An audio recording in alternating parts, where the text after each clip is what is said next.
respond back to the judge and with a response that makes sense.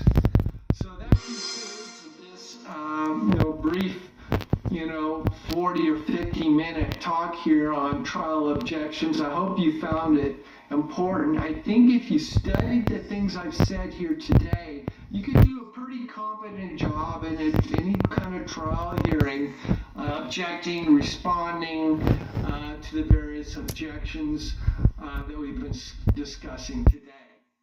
And that brings me kind of to my final point.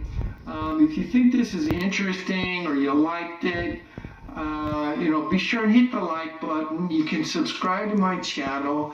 The bottom line is I've created a handbook called the Practical Trial Handbook where I cover all of this, an entire trial from beginning to end, whether it's a court or bench trial. And it's what I like to say, it covers everything that every trial lawyer needs to know in order to competently try any type of case, meaning whether it's a civil trial, criminal case, family law, any hearing where evidence is introduced in any jurisdiction. So you don't really need to know from a handbook the substantive law. I don't go into any of that. The rules of evidence in many of the courts are very similar, if not identical. So this handbook covers all these $39.95.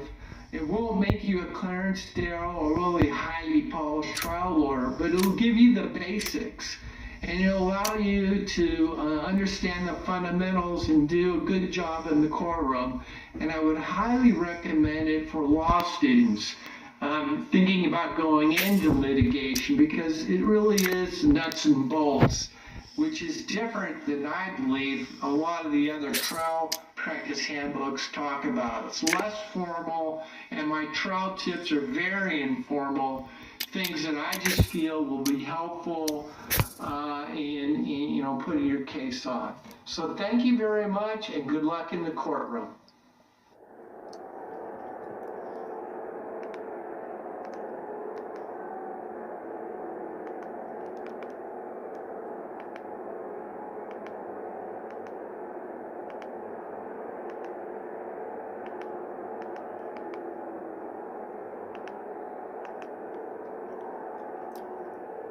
Whatever you do it for less at Harbor Freight. Chair workout plan for 50 plus. Do this until March 1st. If you have an excess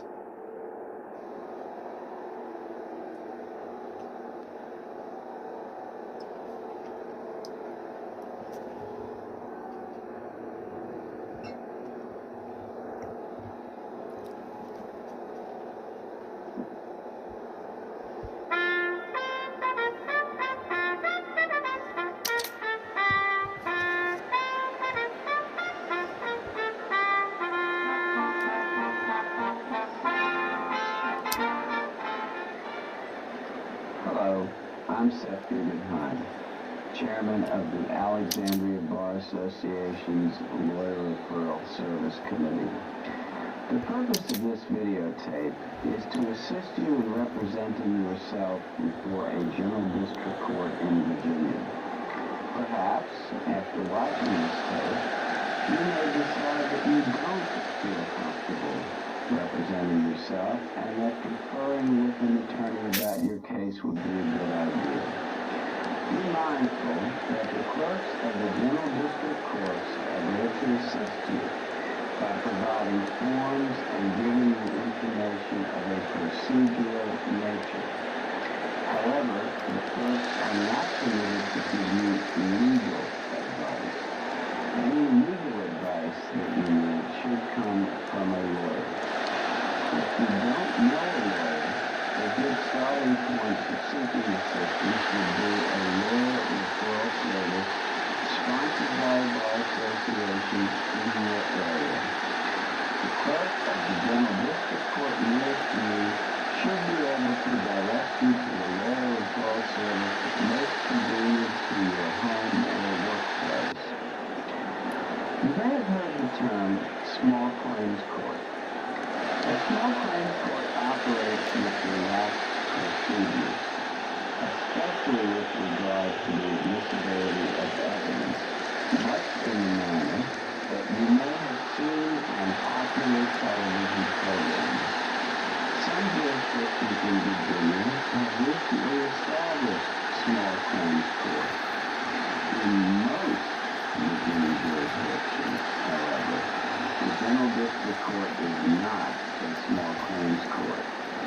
This means that even without an attorney, you are required to follow the same rules that lawyers follow. To find out if there is a small-town court that should hear your case, please contact the General District Court Clerk's office. You are about to see a mock trial concerning a landlord-tenant dispute. The action will be stopped from time to time so that you can be given advice of do's and don'ts. After the mock trial, we will introduce you to the basic form that is used to review a case in the General District Court, and we will discuss with you some important considerations in enforcing the judgment that the court has rendered. Please watch. You know what's smart? Chocolate butter filet mignon without lifting a finger. Eat smart with Factor. Now I see why this means Wi-Fi cameras be trending online. This thing is awesome. This new subscription-free mini Wi-Fi.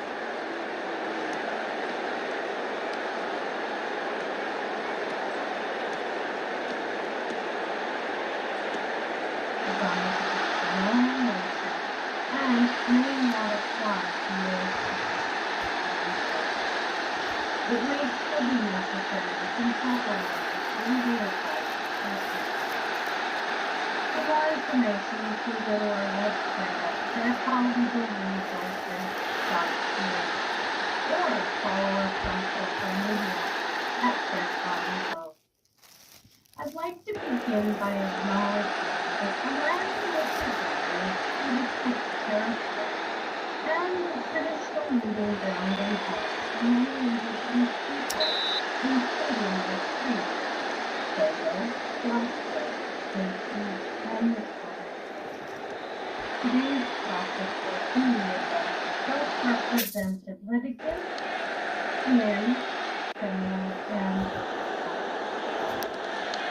so what is a self-represented litigant? A self-represented litigant is a person who represents himself in court and doesn't retain or hire a lawyer.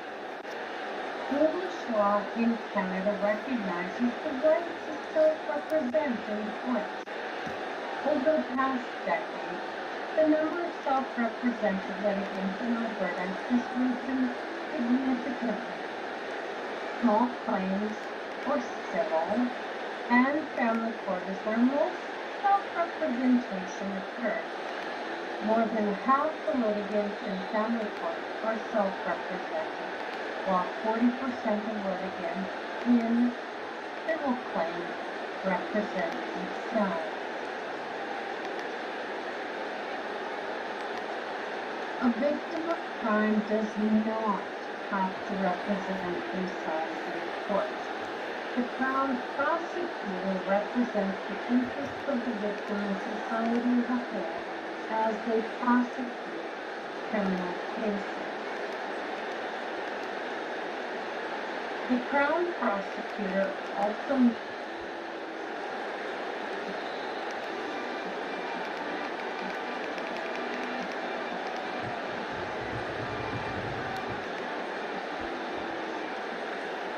Welcome to Learn About Law. My name is Kevin O'Flaherty from O'Flaherty Law. Today we're going to talk about motions to dismiss and civil litigation. Civil litigation is the court case that happens when one person sues another person for damages or other relief outside of the court. So the defendant did something wrong to me and I'm entitled to monetary or other damages and ask for relief. The document that initiates the civil litigation case is called a complaint. And the complaint lays out all of the allegations that would entitle the plaintiff to relief from the defendant and request the damages that the defendant's asking for. And that's what's served upon the defendant by the sheriff or special process server. Once the defendant is served with a complaint and the case is open, they have a limited time period to respond. They can respond in one of two ways. They can either file an answer to the complaint,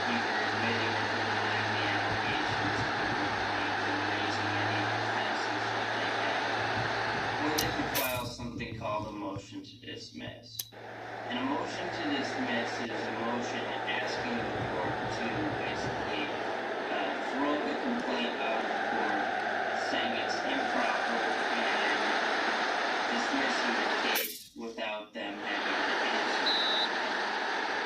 There's two different bases for a motion to dismiss, and two types of motions. One is a 2615 motion that says there's defects on the face of the complaint that make it improper, and the other is a 2619 motion that says that there's some affirmative matter that defeats the complaint. And we'll go over what types of affirmative matters can defeat the complaint. And the 2615 and 2619 motions are named based on the statute, the section of the statute that gives the attorney the power to file it. So I'll talk about a 2615 motion first. The 2615 motion says there's some defect on the face of the complaint. Usually this means that a cause of action hasn't been properly pled. A cause of action is the thing that entitles you to relief. There's elements that for each cause of action to say if these elements are present, then the plaintiff is entitled to damages or some other relief from a defendant. So for example, the elements of a cause of action for negligence are that the defendant had a duty of reasonable care of the plaintiff, the defendant breached that duty. As a result of the breach, the plaintiff was injured, and then pleading some sort of damages that the plaintiff suffered as a result of the defendant's breach. So the complaint has to lay out all of those things and then ask for the damages they're going to ask for.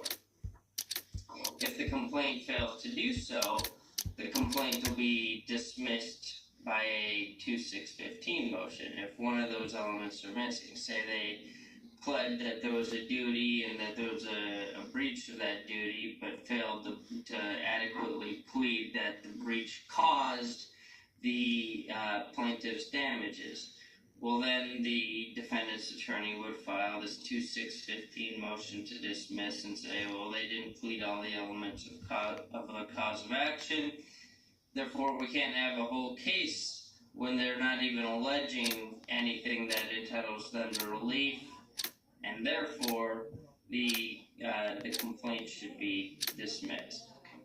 Sometimes the complaint will be dismissed because in Illinois you're required to plead facts, not just simple allegations. So you can't just say there was a duty, a breach of that duty, causation, and damages. You actually have to lay out what happened in your particular case. What was that breach of duty? What was that duty that they had? And what were the...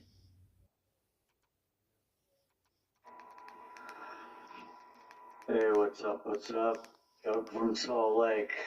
Okay, so we had a little issue with Movavi yesterday, my screen recorder. So here's the motion to dismiss, motion in opposition to their motion to dismiss. So let's go through this here. So, of course, Douglas Mooney through Douglas Mooney. Here's your all cap. Here's your all cap. Motion in opposition. Here's the case number. Here's the judge. Well, the clerk. So, pursuant to your rules of civil procedure, the authorized representative of the plaintiff moves this court to deny the inevitable motion to dismiss from the defendant's counsel and respectfully demands that this court follow Rules of Evidence 201E and allow this man to be heard. So, what is Rules of Evidence 201E? And I don't know if you guys know or not, but most courts follow federal rules. So this it's coming from the federal rules of evidence. Even though we're in state court, they usually follow precedent. So you've got judicial notice of adjudicative facts. This rule governs judicial notice of an adjudicative fact only, not a legislative fact, okay? So this is basically rules for the court, evidence, kinds of facts that may be judicially noticed, okay? And right here it has, this is 201, and we want E, which is an opportunity to be heard on timely request. So we are requesting. A party is entitled to be heard on the propriety of taking judicial notice and the nature of the fact to be noticed. If the court takes judicial notice before notifying the party on request is still entitled to be heard. Okay? So found it, liked it, gonna use it. So 201E and allow this man to be heard, right? So I'm basically putting in my motion in opposition to their motion that under the rules of evidence, I would like to be heard.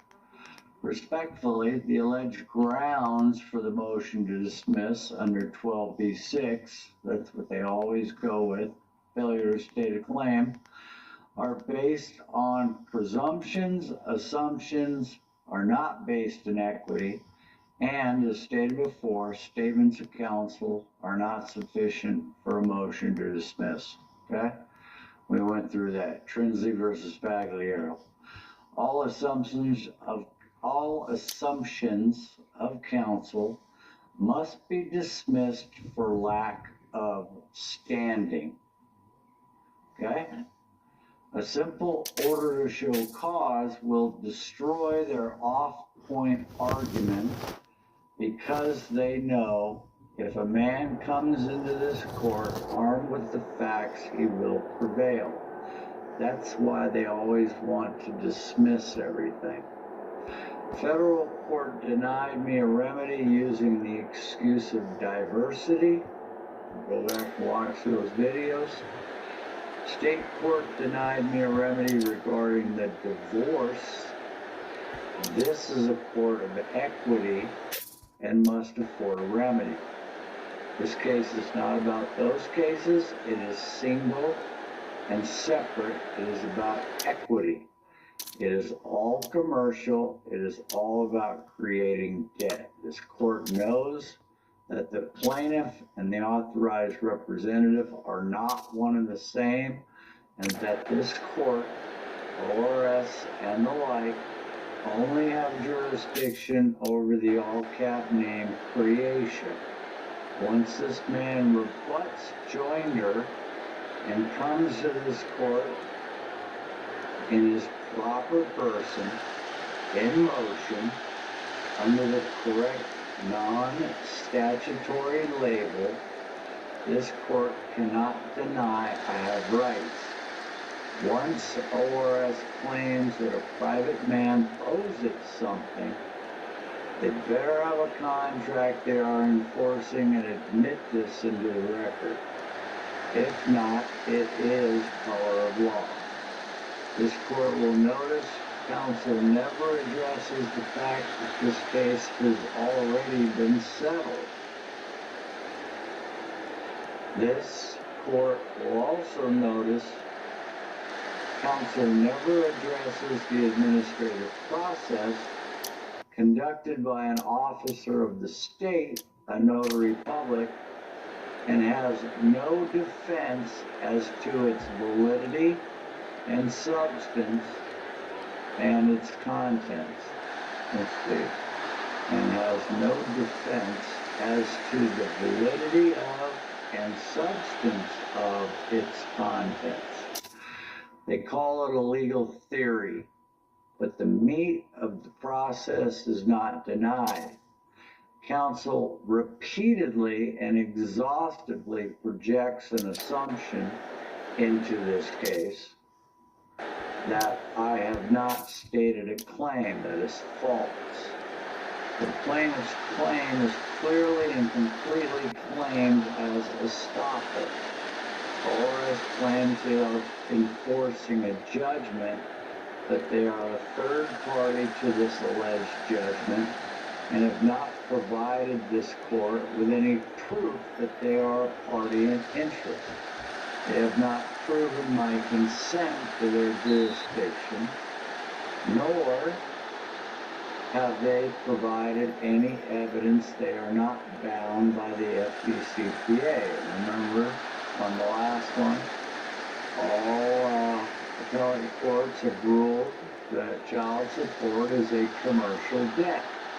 And if it's commercial and it's a debt, then it's under the Fair Debt Collection Practices Act. Counsel's table of authorities, while very impressive, does not apply to private individuals. It only applies for legal fictions. And you know that.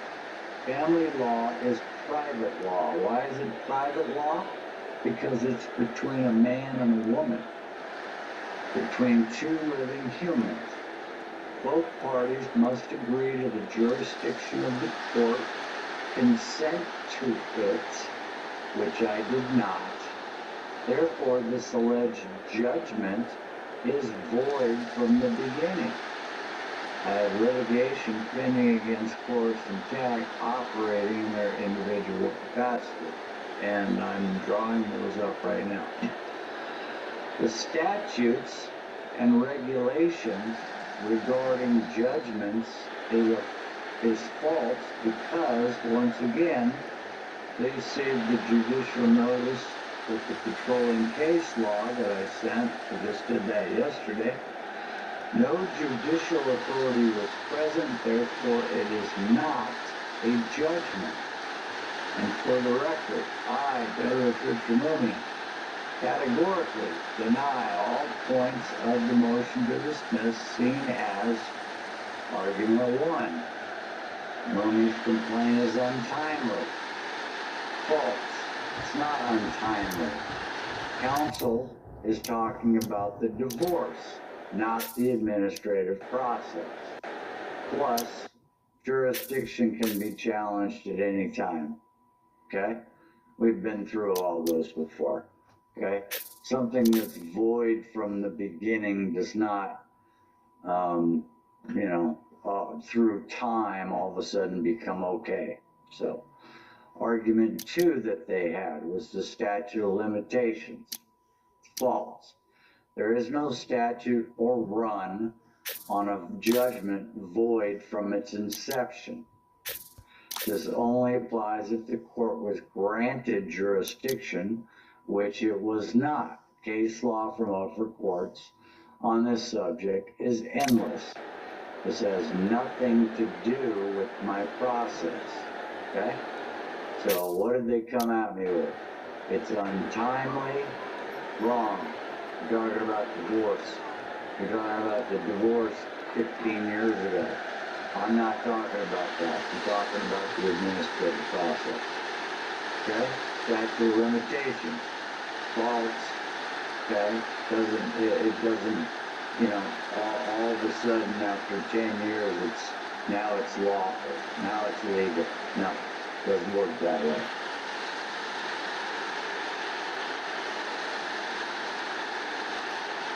Everyone, my name is Lily Edie, and it is August 22nd, 2023. It's about 9:15 p.m. Central Standard Time.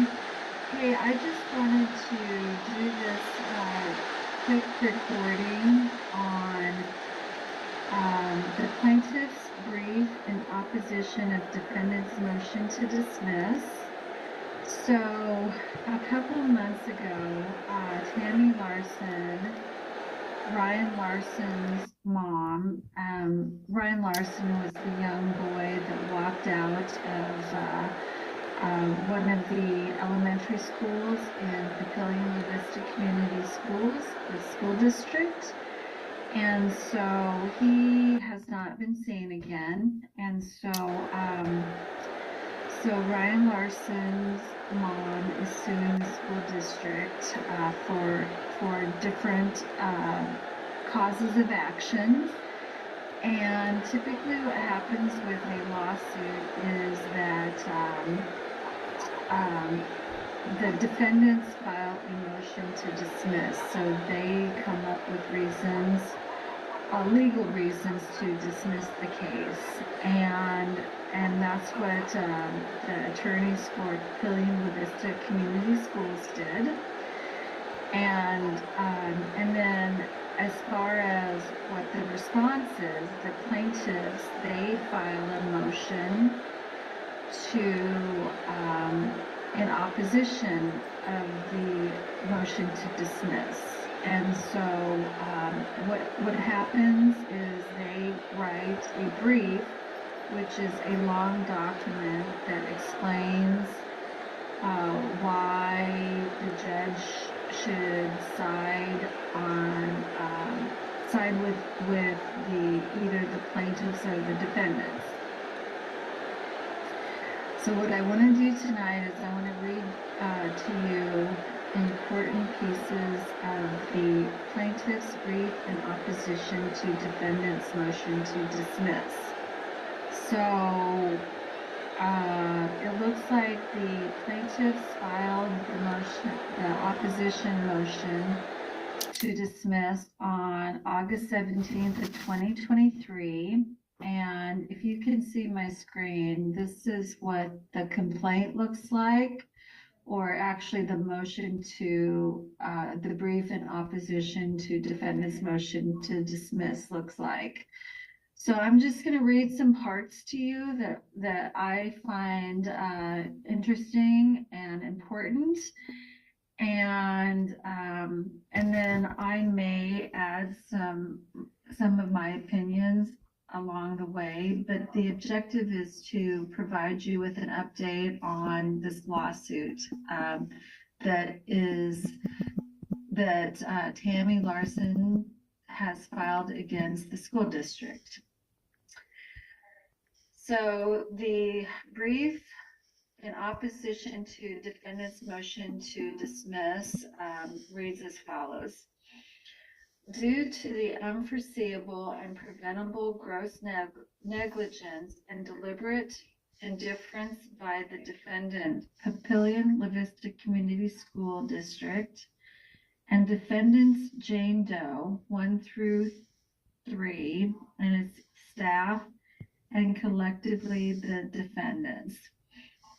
At the La Vista West Elementary School, Ryan Larson, a child with disabilities, disappeared from school on May 17th, 2021. He was 11 years old. Because of his disabilities, Ryan had a propensity to run away from school and therefore could not be left unsupervised. The defendants were well aware of Ryan's disabilities and need to be monitored. Yet Ryan was left alone in a classroom and proceeded to walk out the front doors of the school unattended. Defendants did not make any attempt to stop him. Ryan has not been seen since May 17th of 2021.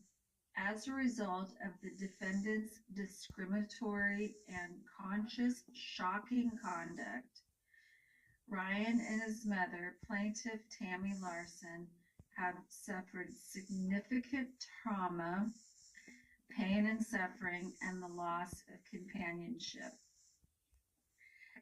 Okay, so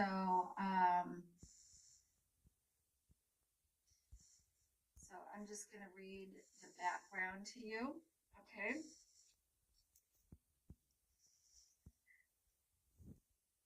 Ryan was born on June 8, 2009. As a young child, Ryan was diagnosed with absence seizures. By the time Ryan reached second grade, he was diagnosed with autism spectrum disorder and Tourette's disorder. Because of Ryan's disability, he had substantially delayed learning, social, and communication skills. Throughout his adolescence, Ryan continued to struggle with telling adults his needs, expressing his concerns and thoughts, and caring for himself. At the time Ryan disappeared, he was 11 years old, but had difficulty regulating proper eating or drinking and was unable to process situational factors that would suggest the need to adjust his plan of action. Ryan also had a documented history of running away and hiding in dark places. Due to his disabilities, Ryan was not able to comprehend that running away from school was dangerous for him.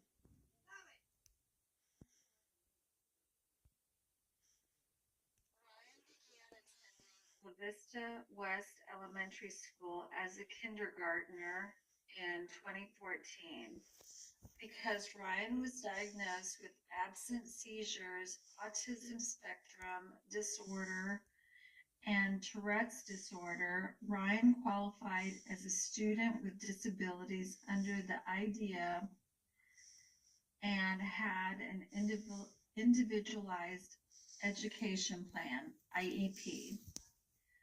Ryan's IEP was regularly updated and modified by a team of professionals who specialized in special education and were employed by the school district.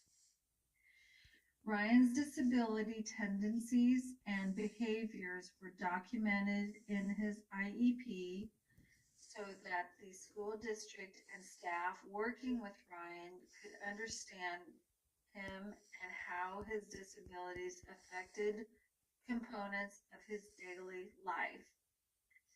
That is, the school district and staff at La Vista West Elementary School were aware that Ryan lacked capacity to care for himself, had difficulty expressing his thoughts and concerns, and was unable to process situational factors that indicate he might be in danger.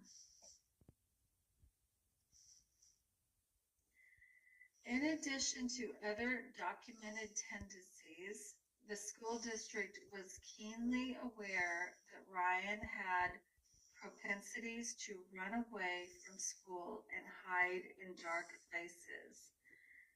In the months and weeks leading up to Ryan's disappearance, he ran away from school 3 separate times. He ran away on January 16th, 2021, April 28th, 2021, and May 10th, 2021. Because the school district and hiding, a staff member was to supervise Ryan all times to prevent him from leaving the school alone. Put another way, the school district and staff members knew that if Ryan were alone or ran away, he would encounter a host of conditions dangerous to him, putting his welfare and life at risk. The school district and staff knew that natural and obvious consequences of Ryan running away from school included physical injury, disappearance, and death. Okay, so I'm going to put that down. This is a really important paragraph. Despite awareness, Ryan was again left alone and unsupervised in a school classroom on May 17th, 2021. Unattended, Ryan walked out of the front doors of the school in the middle of the day.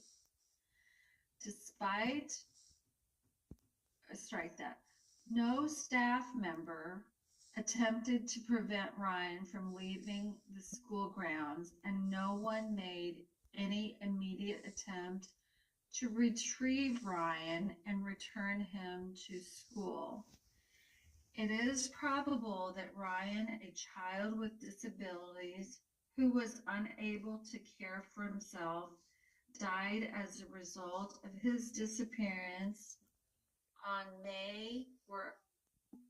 or about May 17th of 2021. So I'm going to read that again because it's a really important paragraph because it outlines what the school staff did not do. Despite such awareness, Ryan was again left alone and unsupervised in a school classroom on May 17th, 2021. Unattended, Ryan walked out of the front doors of the school in the middle of the day. No staff member attempted to prevent Ryan from leaving the school grounds, and no one made any immediate attempt to retrieve him and return him to the school. It is probable that Ryan, a child with disabilities who was unable to care for himself, died as a result of his disappearance on or about May 17th of 2021. All right, the rest of this document outlines the laws that the school district broke. So there's a lot of sections that are response to the defendant's motion to dismiss and the different statutes and laws that support that. And then Tammy Larson's